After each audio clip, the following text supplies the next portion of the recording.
Welcome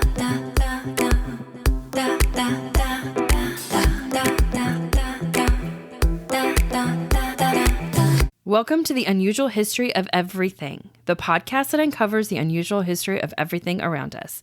I'm Karen Lacey. And I'm Melanie Dulles. On this episode, we uncover the darker side of lullabies and begin to question some people's parenting skills. As well as the songwriters. Yes. Oh my gosh, this song is particularly interesting to me because I was singing like part of this song to my younger daughter, and my older daughter's like, wait, what did you say? And then she's like, can you explain those words to me? And I was like, why, yes, I can. Well, I guess I can. And then you kind of dissect it and you're like, what am I singing? Exactly. In fact, why don't you sing it now for our listeners so they know what we were talking about? Only if you sing it with me. Oh my God. Okay, ready? Do we know the words? Yeah. Okay. You ready? Rock-a-bye, baby, on the treetop. When the wind blows, the cradle will rock. When the bough breaks, the cradle will fall. And down will come baby, cradle and all. Well, that wasn't as bad as I thought it was going to be. We're not too bad. We're not great. We're not like... We're not going to get a recording contract or we're not going to be on Pitch Perfect or anything, but... That wasn't as irritatingly horrible to my ears as I thought it would be. Wow. I can't speak for any of our listeners who just heard that, but here. Yeah, we'll have to see when it comes out, like post-editing and whatnot. I know, I might delete that. We'll see during the editing process. All right. You never know. Well, for many parents in the Western world, saying nursery rhymes and singing lullabies to their children, it's normal. I know that Melanie and I have both done it, but do people ever really stop and think about the words they're saying to their innocent babies? Probably not. No. And that's why we're here, to show you the dark history of normal, everyday things people rarely pay attention to. Today, we're going to focus on Rock-a-Bye Baby. Let's dissect those lyrics for a moment. Okay, you already heard us sing it, but I'll say it again. Rock-a-bye baby on the treetop. When the wind blows, the cradle will rock. When the bough breaks, the cradle will fall, and down will come baby, cradle and all. What's interesting is that as a parent, I just sang it to my babies without even thinking about it. It was a tradition, and I sang it over and over again without paying any attention to just how awful and scary those words are. First off, why is the baby in the top branches of a tree? That does not sound like good parenting at all to me. Is the parent up there too, rocking the cradle, or is the parent down on the ground singing this awful song to the baby? Either way, bad parenting choices, hands down. I don't know. I'm going to say that there's some history here and that it makes sense what some of these things are talking about, but it's just been lost through time and cultural changes. Well, I mean, yeah, that's why we're here to explain that. But like, if you don't know, and you're just sitting there going, wait, like what you said at the beginning, like when Lily was like, wait, what did you just say? And you're like, what? What am I saying these words for? I know, it kind of makes you rethink it. And contextually, some things are lost to time. I mean, it kind of reminds me of Ring Around the Roses, right? And what that is, and we'll have to do that one a whole nother time. Yeah, we're going to do that too. But what's interesting is that right before we started this podcast, we were listening to different versions of Rock-a-Bye Baby on Spotify. And one of them, we were like, what is this? They added extra lines to the lyrics because originally it was just those lyrics that we sang to you at the beginning. But now I think people are like, oh my God, these are so awful. We have to add nice lyrics. Yeah. And that's what they did. Like, oh, you're so dear to me. And this, Yeah. It's crazy. It's making it more of a soothing, maybe not just to the baby, because that's the whole idea is the rhythmic, appeal of that song for the babies. Yeah. But it's also becoming like, I as a parent can also say these words now.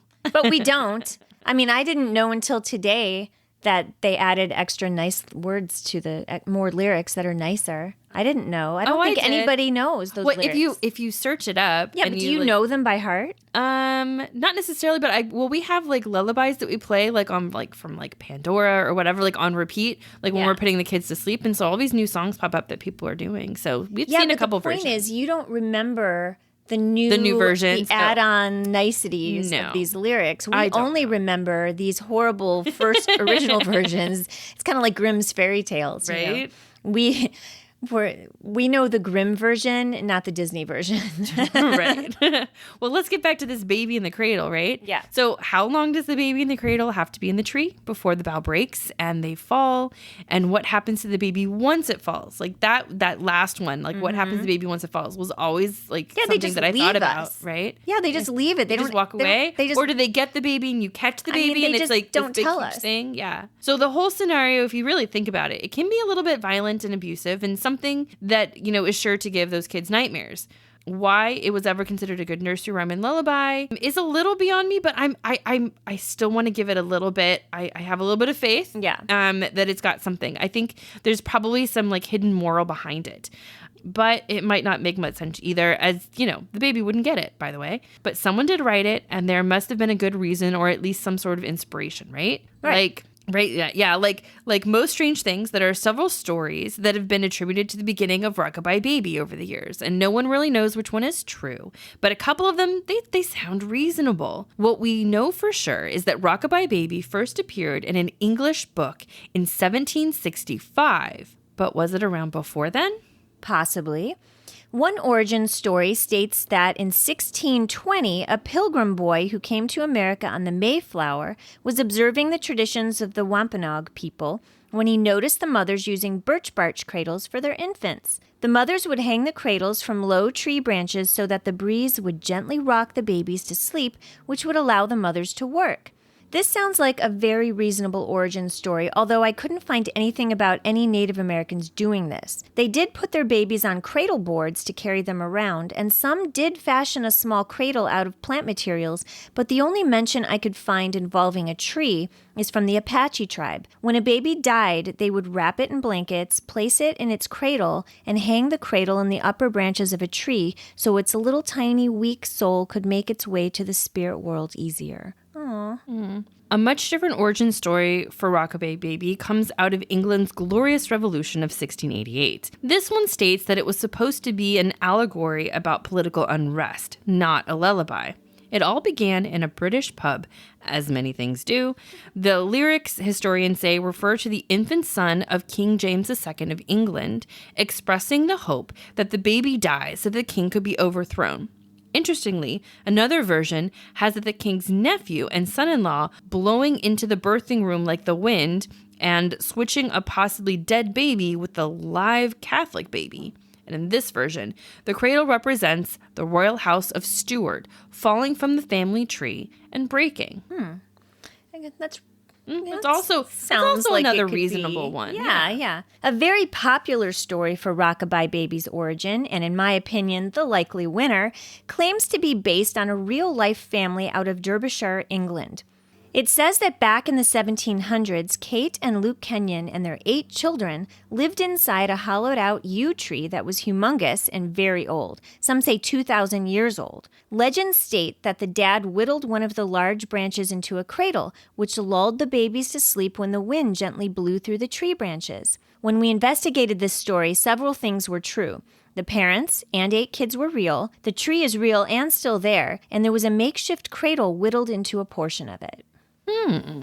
The family traveled every year from Nottinghamshire to help with charcoal burning in the Shining Cliff wood, and eventually stayed permanently. However, they didn't live in the hollowed-out tree. They lived in a hut next to the tree, since it was large and provided enough shade for the entire family.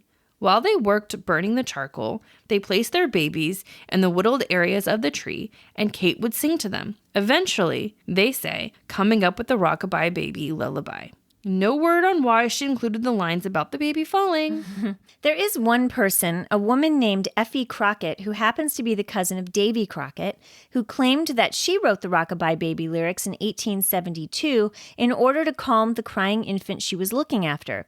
Of course, this can't be true since earlier we told you that the only fact we have for sure is that the lyrics were in print in 1765. Sorry, Effie. But an interesting side note on her, and which is kind of why I wanted to include her, she wrote the lyrics to more than 175 TV shows and movies that are so well known today.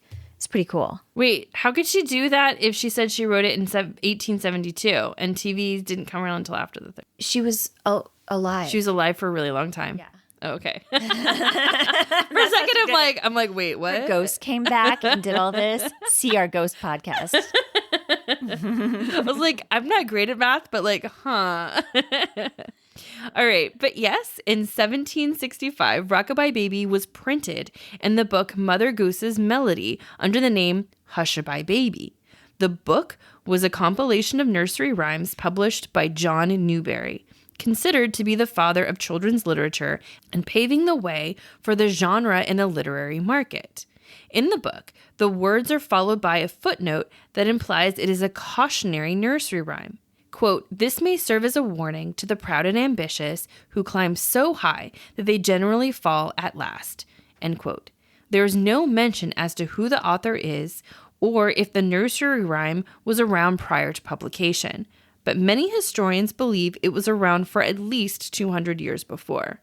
This one makes a lot more sense to me, because if you think about it, it's like, do what you're going to do, little baby, but just remember to kind of like be humble and, a member of society that is helpful and not overly ambitious. Like that makes sense because if you go too high, like Icarus, right?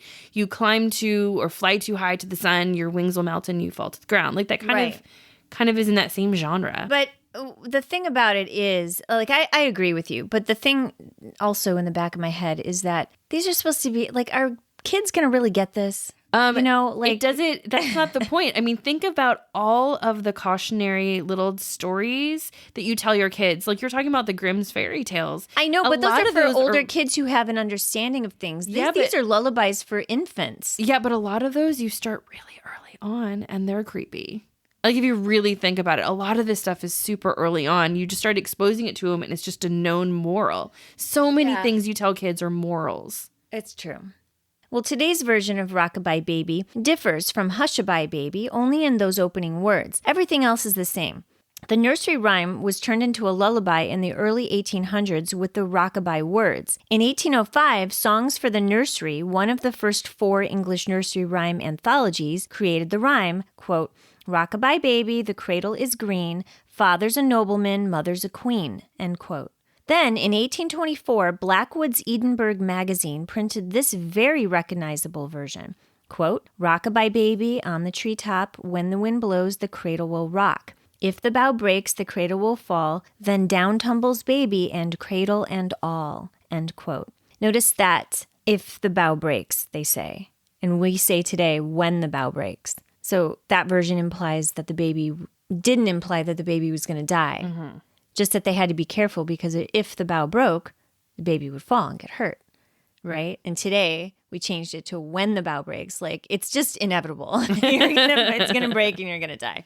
Yeah. By the end of that century, all American cities knew it and sang it to their children. Mm-hmm. Mm-hmm. I don't know. At the end of this, I'm still left very unsettled. Yeah. Yeah, because it's like, I mean, I don't know. I like the idea that there's a moral component, and that's kind of where some of this came from. Yeah, but I also kind of like the idea that it was actually more functional, like going back to like the Native Americans and the cradle boards, because we've seen the cradle boards in museums before, and we've worked with them, and those things are pretty darn sturdy, and it makes sense to put them in a tree and it can sway, and then maybe someone came along and wrote some of this stuff down and misunderstood, like, oh gosh, I hope it doesn't break, but that would be awful. It could be a mixture. A mixture of somebody seeing a whole bunch of different things, getting inspired and creating something. It could be that there's no moral, that there's no original family who did this. It could just be a thing where somebody saw it, put together a whole bunch of different things that they were seeing, made it up, got inspired, and said, "What the heck? This is what it is." We don't know. And yeah, I mean, you think about where songs come from today, and it could be like one word that inspires this whole song that has nothing to do with anything. It's just like, wow, these words sound good together, and then you've got a whole new song. Exactly. Well, that brings us to the end of our episode. You can follow the Unusual History of Everything podcast on Instagram at The Unusual History of Everything and on Facebook at The Unusual History of Everything podcast. Find our show notes on www.musecuratorial.com. The Unusual History of Everything is written, produced, and directed by Melanie Dellis and Karen Lacey. New episodes air every Tuesday on all podcast outlets. Be sure to subscribe to us so you never miss an episode and leave us a review. You can also see photos from our episodes and more on our website website, Instagram, and Facebook. Thanks for listening. I'm Melanie Dellis. And I'm Karen Lacey, your host for the unusual history of everything. Da, da, da.